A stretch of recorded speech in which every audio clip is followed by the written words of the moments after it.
2020 हमने सुशासन वर्ष ये मनाया था और बहुत से काम उसमें, यानी इस आईटी के कारण से हम जो कोविड की लड़ाई लड़ पाए उसका एकमात्र यही कारण था कि हमने कोरोना के सिस्टम, ये अपने आईटी के सिस्टम खड़े किए, एक व्यवस्था खड़ी की परिवार पहचान पत्र, और उस परिवार पहचान पत्र में हर परिवार की बेसिक जानकारी, डाटा ये हम ले रहे हैं। इस समय तक 63 लाख परिवारों ने अपने आप को रजिस्टर कर लिया उस पर। उनके परिवार में सदस्य कितने हैं, बड़े कितने हैं, छोटे कितने हैं, विद्यार्थी कितने हैं, कमाने वाले कितने हैं, वृद्ध कितने हैं, और निशक्त कितने हैं, मानो किसी कारण से दिव्यांग हो गया या कोई ऐसा है जो काम नहीं कर सकता है, उनकी भी जानकारी, ताकि समय आने पर उनकी जो आवश्यकता है उसको उनके घर पहुंचा सकें। फिर उनका बैंक अकाउंट नंबर भी हमने लिया है, उनके बच्चों की पढ़ाई क्या है, उनके परिवार के सदस्य पढ़े लिखे कितने हैं, रोजगार कितने हैं, बेरोजगार करने वाला कौन है, उसमें से आगे बढ़ रहे हैं। और दिव्यांग, ये जो कोरोना में वो डाटा हमारे पास था, इसलिए जो सहायता हमने घोषित की उनके घर पहुंचाई। हमने वो बीमार, कोरोना पीड़ित जिन्होंने घर में रह करके होम आइसोलेशन के अंदर इलाज किया, हमने उन सबको 5,000 रुपया नकद दिया।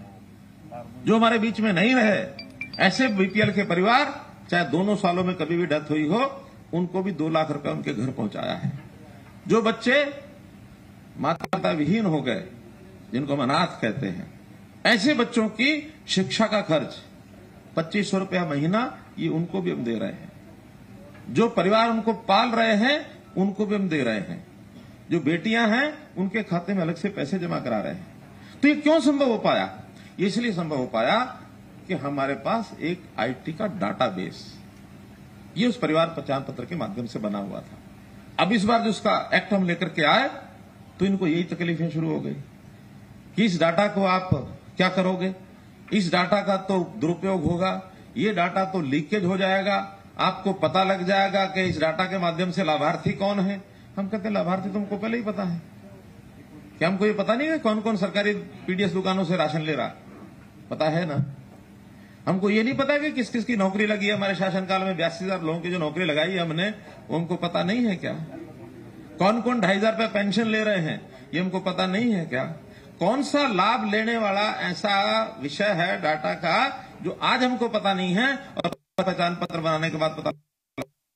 हाँ, ये डाटा जो अभी अलग अलग विभागों के पास है, कोई फूड एंड सप्लाई डिपार्टमेंट के पास है, कोई हेल्थ डिपार्टमेंट के पास है, कोई लेबर के पास है, कोई किसानों के पास है, कोई रेवेन्यू डिपार्टमेंट के पास है जिनकी रजिस्ट्रियां हैं, यानी अलग अलग बिखरे हुए डाटा, कोई उनका आपस में तालमेल नहीं होता।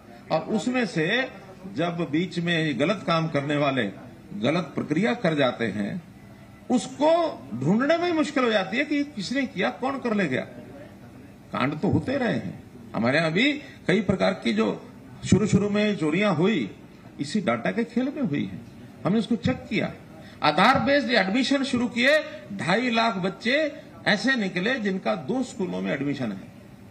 प्राइवेट स्कूल में भी है, सरकारी स्कूल में भी है। सरकारी स्कूल में इसलिए मानते हैं कि पढ़ाई अच्छी है, वहां फीस देते हैं, पढ़ाई कराते हैं। प्राइवेट स्कूल में इसलिए कि वहां फीस मिलती है, फीस माफ होती है और वो नगद मिल जाती है, खाते में आ जाती है, मिड डे मील मिल जाता है, वर्दी मिलती है, बस्ता मिलता है, सामान मिलता है, वहां से वो ले लेते हैं। तो डबल एडमिशन ही हमने बंद किए। ओल्ड एज पेंशन, जिनकी आयु 60 साल नहीं थी, वो बंद की। जो जमीन पर है ही नहीं है, भगवान को प्यारा हो गया, उनकी पेंशन चल रही थी। तो ये सारी चीजें हमको लाभ हुआ इस आईटी के माध्यम से ही के कारण से। 2020-21 हमने मनाया था सुशासन का जो वर्ष है। 21-22 हमने घोषणा की थी कि हमारा सुशासन परिणाम वर्ष निकलेगा।